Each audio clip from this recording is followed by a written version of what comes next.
This is Pet Life Radio. Let's talk pets.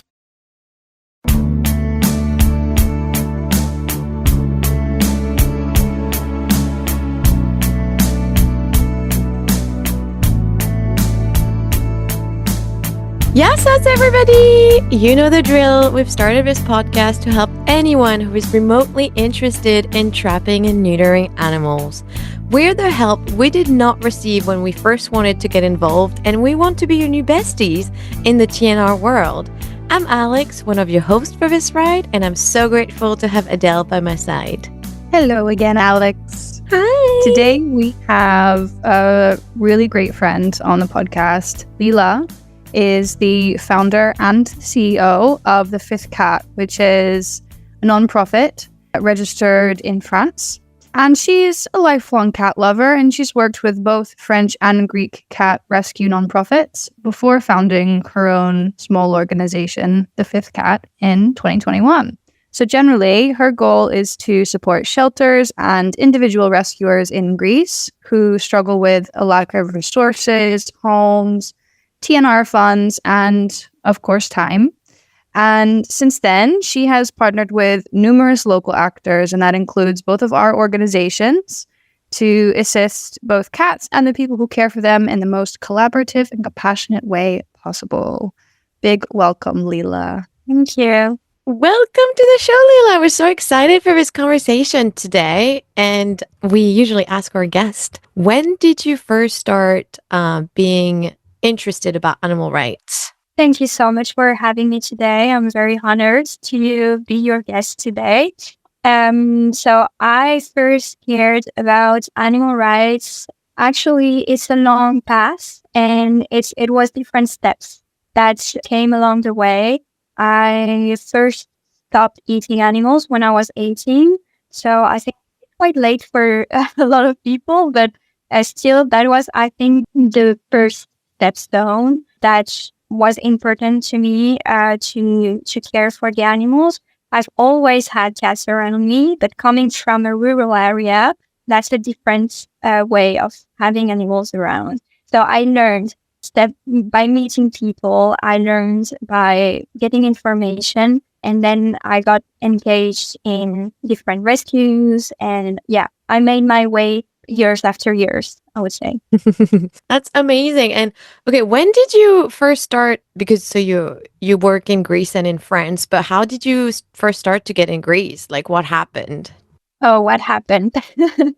I ended up in Greece for an initial mission of 1 month in a cat rescue shelter in Syros, and then COVID happened, and I was not supposed to stay there. But, sometimes you have to make choices, and I took the leap to stay in Greece. And then I got really passionate about what I was doing there. And I stayed for almost 2 years and meeting a lot of people around, including you too. And that was incredible to meet all these people that were all going in the same way. Different procedures, but they were all acting for the animals in their own way. And that's how it started. And I just didn't want to give up and go back to France and just say, it was just a dream. It was real, and I could feel it. So that's why I started my own project, to keep going with all these amazing people. And you actually introduced us, didn't you? I wouldn't know Alex if it wasn't for you. That's true. and funnily enough, I think this theme comes back of all of us kind of crossing paths in rescue. Like, I think, Lila, you and I met because of Syros and rescuing cats. And now we've kind of all made our way to our, more specific areas. Like, you do so many things, Lila, not just TNR, but also international rehoming. And, we all work on TNR and sometimes together. So it's funny how it all winds up on the same path. But you do a lot of stuff, but international rehoming is one of the things that you're quite an expert on. Do you want to tell us a little bit more about this and why you have found that perhaps only rescuing and rehoming cats is not sustainable, and the energy that goes into that process? Yeah. That's how it started in Syros. Actually, I was mostly focusing on international rehoming because that was the immediate need that people were sharing with me.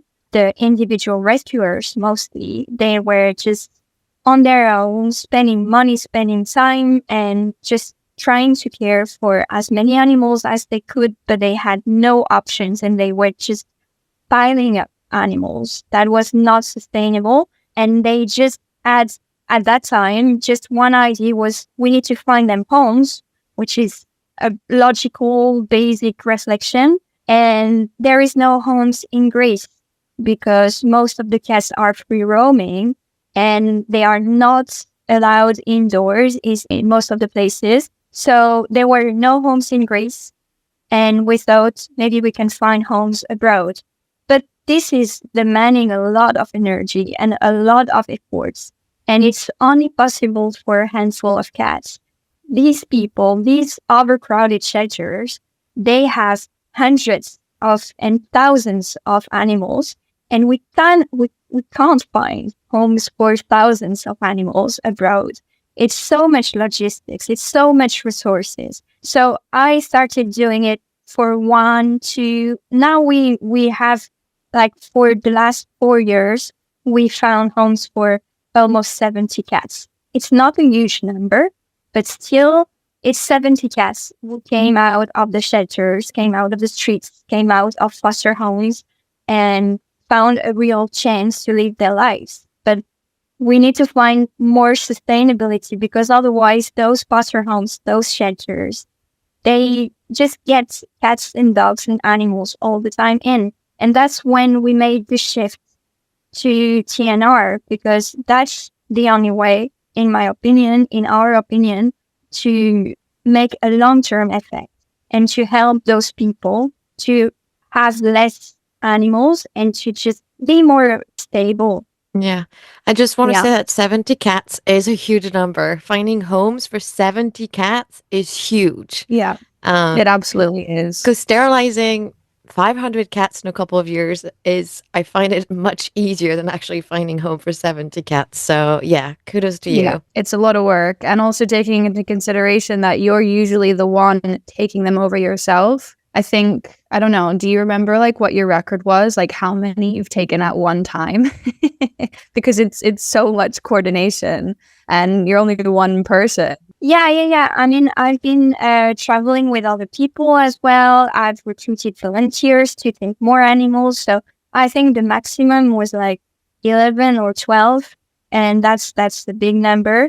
But at that time, I was really focusing on the last part of the adoption process, how to bring the animals homes to their homes, because I'm not the only one with us that in Greece. A lot of organizations are trying to find homes abroad, and they could find the homes through social media, websites, and contacts and stuff, but they just couldn't bring the animals to their homes. So I was gathering adopted animals to bring them together and make it more efficient. But now I'm doing things a bit differently because that was a lot of people and a lot of coordination. Definitely. And I think one thing that I've heard a lot of people react to when they first meet you and you talk about what your organization does is they say, oh, great, can I send cats with you abroad? And actually, that's not your big specialty. Your specialty is optimizing that process, isn't it? And it's making sure that the system in place in order to help those animals go abroad and get homes and even be prepared for adoption is optimizing that, making sure that it's also safe, making sure there's like an adoption contract in place and that the home check is thorough and that the individual's behavior suits the family they're going to and things like this. Do you want to talk a little bit about what that process is like of finding a home for a rescued cat? Is it easy, difficult, cheap, expensive? So I would not say it's easy. It's a lot of different steps, and it's important to respect those steps to find a real good home and a forever home to prevent surrendering as well. It's not an idea of just, it's a bit vulgar, but getting rid of the cats. It's not the idea. It's finding the real home that fits the individual of a cat And that takes time to talk to people. And that's something that I've found very important. And I've always taken it as a priority to take the time to talk with people, to exchange and to listen to them, whether it's on the rescuer side to understand their needs and how they work with their animals, what are their policies, their standards, and on the adopter side, what are their expectations, what is their experience, what are they ready? Are they ready to learn things? Because we all learn things when we get animals in our lives. None of us can say, I know everything about cats. I learn every day, and I'm sure you learn every day, because there's always new things we learn when we share our lives with animals. The best mindset I'm looking for for the adopters is someone who wants to learn new things. They might know nothing about cats, but if they are just like, oh yeah, but tell me more about it, and maybe send me some resources, and I will look into it. And that's the best way to ensure that we can find good homes and a collaboration that is just not for the adoption time, but also for the future, because we keep in touch, we keep follow up with the animals, we find homes. So when I say 70 cats, it means that I'm in touch with 70 adopters. I ask news regularly, and I want the cats to be in a good situation for their whole life, not just for a bit. And for people to realize also the amount of resources there is when you get a cat adopted, can I just ask, what is your average stay in a foster home before you find a home for a cat? It really depends, because we don't only work with fosters. I have a few fosters in France. I have a few fosters in Greece. Sometimes we help shelters that we work with, like Syros Cats or the Ark in Lefkada, or there is another shelter in Athens, Care About Animals, Care About Nature, that we help, and you both. Yeah. It really depends. Usually when the cats are fostered in France, it's quicker. It can be 1 to 3 months, sometimes 6. But sometimes it's longer, sometimes it's shorter. Sometimes they just go directly from the shelter to a home. Sometimes they go from shelter to foster to home. It's really a customized path for every single cat who goes through our nonprofit. Yeah, but I think that also shows how non-sustainable it is to just do rehoming instead of focusing on the TNR. So yeah, because it just does take a lot of resources and time and efforts, like you said. So yeah. And so talking about TNR, we know that you do take a strategic approach to TNR. And how did you develop a strategy to improve your impact? Can you, tell me more about that? So when I started working with rescue shelters in Syros, they were rescue shelters. That's why I was so involved in all this process. And they were also doing a bit of TNR, but they were just doing a bit there, a bit here, and it was very here and there. I followed the same rule until I learned about strategic neutering. Strategic TNR sounded really logical when I learned about it.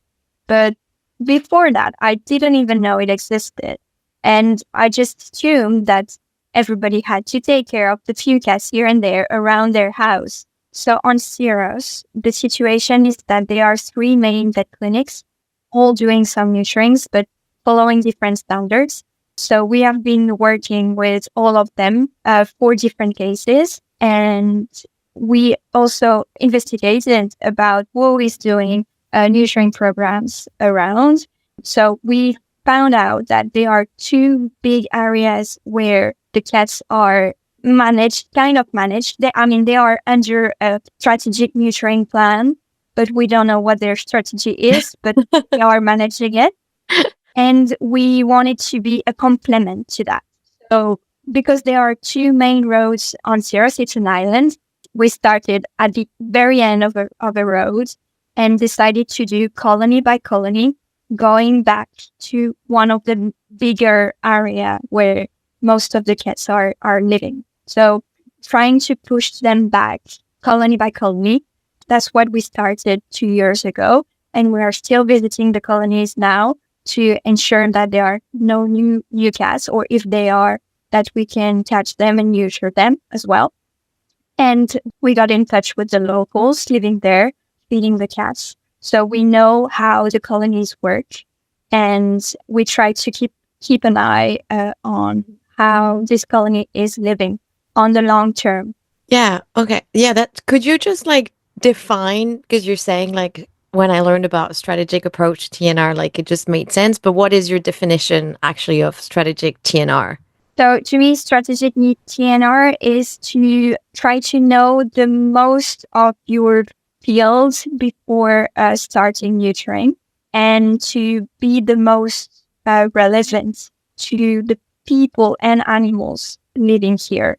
So if there is a feeding station, identify what are the feeding times, who is feeding the cats, how the field is set up, which material you could use, if the cats are friendly or not. It's kind of a check before starting neutering just random cats here and there. It's organizing, beforehand, and then keep following up afterwards is also part of the strategy neutering to me. If you just catch 10 cats and then never come back later, you will never know if there were actually 10 cats or 20, and actually it didn't work because it was only half of the colony. And also that's where I learned the numbers that makes TNR efficient from 85% of the colony.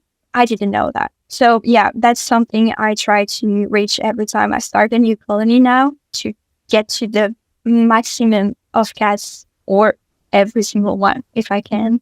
But cats are moving, so yeah, trying my best. You actually raise a really good point that there is a lot of research around methods of approaching population management, which is, the overarching umbrella term we use for TNR.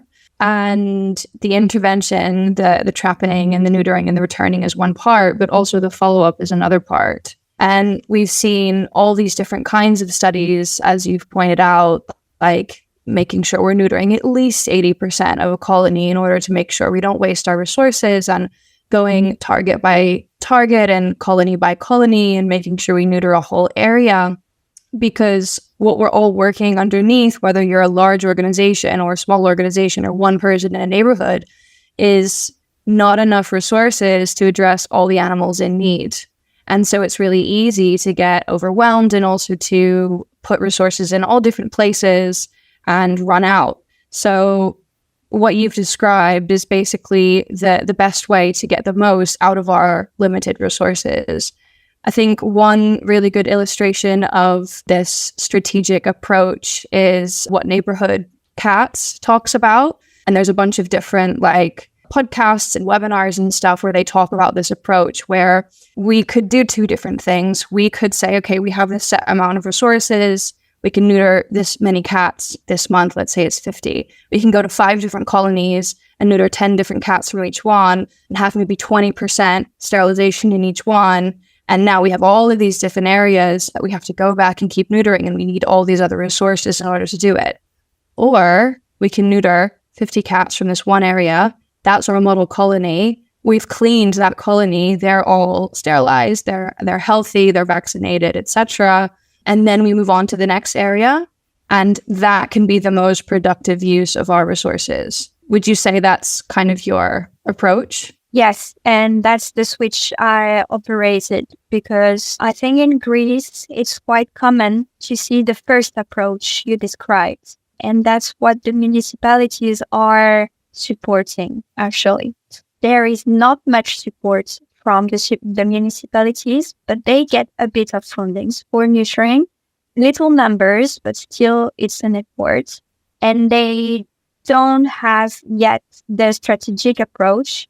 So they just call people to neuter 3 cats here and 5 cats here and 10 cats there. And that's exactly what is happening now in Syros. So yeah, that's interesting, because that's how they've been doing for a long time now. I mean, long time, maybe 5-10 years, I don't know. But they don't see any improvements. So it really shows that it's not working. It's not working that way. I do think that if you have a limited amount of resources, focusing on one real area and then getting more resources and focusing to the next one, it will take time, but eventually it will make more impact in the long run. Definitely. And I had the pleasure to go with you to Syros last year and see these colonies that you were neutering. And I think that week we neutered around 22 cats from these 2 colonies, right? And I know you went back quite recently and checked in and did some more trapping. Do you want to tell us a little bit about what you saw after you did this strategic approach? You connected with the local people and you made a note of who was still intact, who needed to be neutered when you came back. Yeah, so the one of the point that is interesting to underline here is that it's a very rural area. So there are not many people living there, and the cats are moving quite long distances. So we spotted 2 feeding stations that were quite near, but they are the furthest from the city that we can imagine. And these cats are fed by farmers. They have they move a lot. So we managed to trap the majority of them. But when we came back a few months later, we kept going to neuter more of them. And I think at that moment we had 15, something like that. And I came back a few weeks ago and I spotted a few, like 3 or 4 that were not neutered out of the full colony. So that's the ones that I plan to neuter next week, actually. And one of the issue that is also interesting was one lady who declared that one of the street cats was her own cat, but that was not, obviously, a free roaming cat. And this cat was pregnant, and she refused us to trap her. So that's something that by diplomacy, we decided to keep the good relationship with her and say, okay, but make the promise that you will nurture the mother and the kittens when they are born. She didn't. God. But we got in touch with another local who agreed to help her to neuter the kittens and the mother. So that's what we did last time we went. We gave her some equipment to trap the kittens and to trap the mom, and she's doing it on her own. So we showed her how to use the equipment, and she was very willing to do it by herself. But because she didn't know, she thought it was very complicated, and she didn't know where to start. It was just easier not to do it.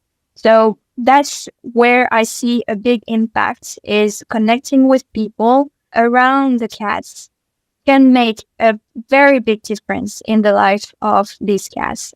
Yeah, that's a perfect example. And it is, again, part of that strategic approach, right? Not just taking the responsibility on you or your trapping partner to do all of this work, but to inform the local community who you're helping, where the cats live, and the people who take care of the cats live, to do this by themselves, so that the ripple effects of your intervention go on and on and on. So it's a perfect example of how important, like, improving access to these resources, and that includes equipment, it includes covering the cost of the surgery sometimes, or even just information about which vet that they can go to and how to do it, is so important. I think I'm very impressed by your approach on how you approach that and let her make the choices, but just supporting her. I think you acted with kindness and understanding towards people who might not understand TNR. And I think that also goes a long way. I think if we all treat each other with like kindness and caring, because at the end of the day, we all care about the cats, even when the people don't really understand about TNR. And I think that's very impressive. So yeah. The approach you described is something I developed because I saw the opposite happening. And I saw a lot of people doing TNR or just being in animal protection in general, being so upset and so burned out and so angry about everything. that I thought I would try to bring the opposite and bring a bit of hope, a bit of trust, and trying to build this trust to make things happen instead of just saying, that's my way, I want to do it that way, which I saw a lot happening. That works. It worked. So that shows, yeah. Just go into it with kindness and try not to judge people too much, even though sometimes it's hard. It is hard. We do need to take a quick break, so we'll be back in a few minutes.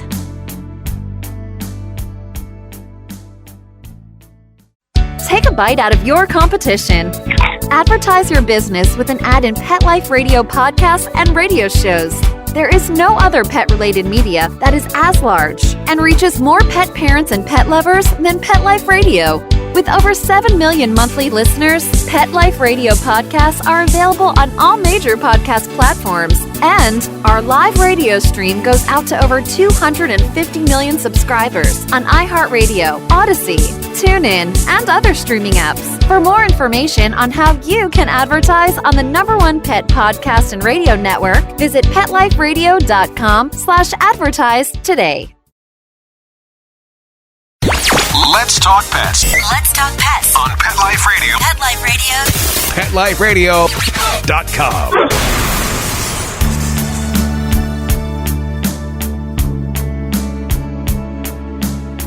Okay, and we're back from our break with Lila.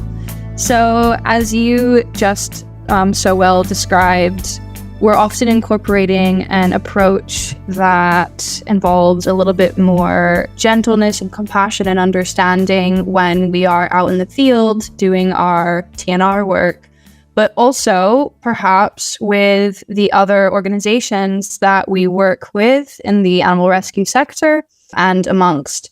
I think especially the three of us are all foreigners to Greece, and so it raises an interesting question of how to approach these organizations who have been here for 15, 20 years, feeders who are 80 years old, who have been doing this forever. So one thing you mentioned before is like there's a lot of oftentimes animosity in these communities, and that could be for a myriad of reasons. But one way that we can approach collaboration is with this same kind of approach we're talking about with consideration and care. Do you want to talk a little bit about like what collaboration and breaking down those barriers has been like for you, Lila, when you've been, partnering with different groups or approaching different groups in Greece? Yeah, so I've not only been working with groups, but also with individuals. And that was one of my main goals, was to support individuals who were struggling on their own without the support of groups.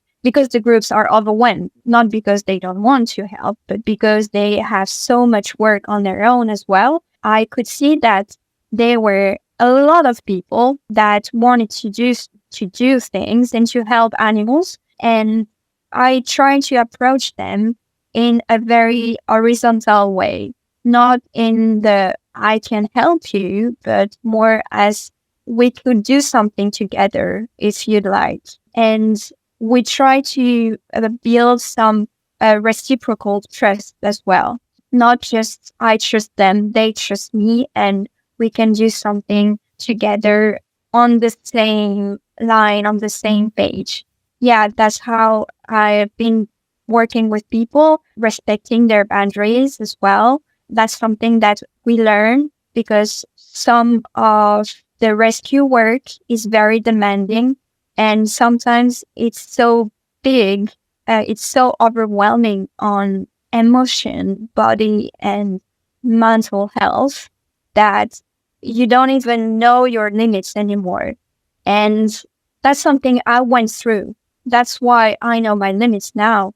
But I think every people who've been really involved in animal protection have experienced reaching those limits or overcoming those limits. And I don't wish that to anyone, but this is important. Once you reach your limits, you understand that everybody has limits and you need to respect the other people's limits as well. The boundaries, to listen to people, to listen to the needs of the rescuers, to understand what are the needs of the shelters and how I could support them without just providing, but just building something and allow compromises, which is not easy.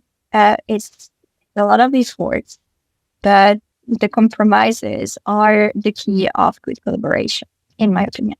Do you guys think because we're a bit younger than those older organizations, we are more open to collaborate with others and we're more open to support each other rather than compete?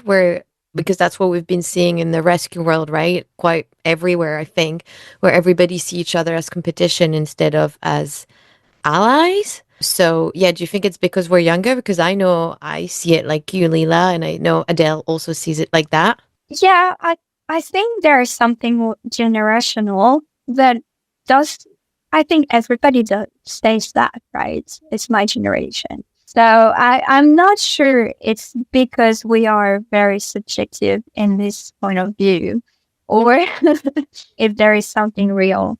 The older people usually also are in the field for longer. And I think it's more related to being on the ground in the field for so long, and they had so many experiences that turned bad because collaboration is great, but sometimes it goes wrong and it's part of the game. It's sometimes a bit too much when you're already overwhelmed to have to deal with a bad collaboration. So that's when I talk to people that have been in animal protection for 10, 15, 20 years. They don't have the strength, they don't have the patience anymore to deal with other people. That's what I noticed. Yeah, and you've described really well a situation where, I mean, we have to be honest that this whole space is full of like quite heavy experiences and genuine trauma. Like we are all kind of putting ourselves on the front lines as social workers and frontline workers and like medical professionals sometimes, like in all these situations where we're just trying our best to help. And there are all of these barriers to doing a good job. One thing I try to keep in mind that any of us doing action in this field, none of us are the source of the problem, and we are all just trying to help. And that helps me have a little bit more compassion because it's so frustrating to have, as you said, been putting work in to help these conditions for so long and to be facing so many barriers and nobody understands. And there's something to this point of, people who are older than us who have been doing this for far longer, perhaps to see younger people, but also inexperienced people coming in and having to explain things and stuff when, as you said, your tank is already low. Maybe you don't have the patience, or maybe you don't want to see them make silly mistakes because we're dealing with serious situations. Imagine, you're trapping with someone and you go to transfer the cat, and there's a risk there of transferring a cat. And if that person is inexperienced and that cat gets loose, in some cases, it's a life or death situation for that cat. You may never see them again. So I do think, to your point, there's this thing of experience and fear of things being done wrong or just not having the bandwidth or the capacity to give more to others. So it's definitely a tricky one because that passing information, that wisdom that people who have been doing this for so long have to share with us is so vital. And we've got to find a way to approach and connect in a way that perhaps doesn't seem threatening or burdensome in order to collaborate. Yeah, you put it really well. That's exactly what we think. And we are running a bit out of time, but I have a last question for you, Lila. You're doing so much. Like, you work a full-time job, we have to say that, and you travel to Greece very often to do TNR or even to take cats and get them to travel to France, and sometimes you even drive cats to Switzerland. So you do so much, and I have a question. How do you do it all? Like, do you take care of yourself? Is there any some self-care tips you can give to people for doing so much? Because it's a lot. It's a lot. And it has been too much. So yeah, I went through a very difficult moment last year. I went through a burnout and I learned that it was too much because I couldn't see it myself. I actually suffered from compassion fatigue because I was putting so much energy in these interpersonal relationships with rescuers and with adopters and everything that I couldn't. And I'm a teacher, so I'm also working with people in my daily life. So that was a bit too much. And I learned those limits I was talking about before. Yeah. And yeah, what I learned as well was to allow myself to rest and not to feel guilty about it. It's still a work in progress because I can still feel guilty sometimes, but allowing yourself to rest is just vital in this field. Keeping hope, it's also something I'm trying to exercise as much as possible, is to keep hope on positive impact that we can do, and reminding me the successes that we have done in the past, and all the animals who found homes, all the animals who got nurtured, all the people who got better and more sustainable, and the good partnerships that we've done. This is something that we have built, and I think that's what gives me and some people around me hope to keep going and dream for a better future. Yeah. Oh, look at you being all inspirational. Yeah. I love this. Well, thank you so much, Lila, for coming on our show. We really appreciate you, and we appreciate everything you do for all the animals all around Greece, all around France, and what you do also for all the rescuers. So just know you're very, very appreciated on this show. Thank you so much. And we're so excited about this podcast, and we would love to hear about your experience. So if there is any topic you want to talk about, or if you even want to join as a guest, send us a DM on either Saaving Lives with 2 A's or Travel Animal Rescues on Instagram. And see you all at our next episode. And in the meantime, stay out of trouble and keep trapping to save those streets one animal at a time. Let's Talk Pets every week on demand, only on PetLifeRadio.com.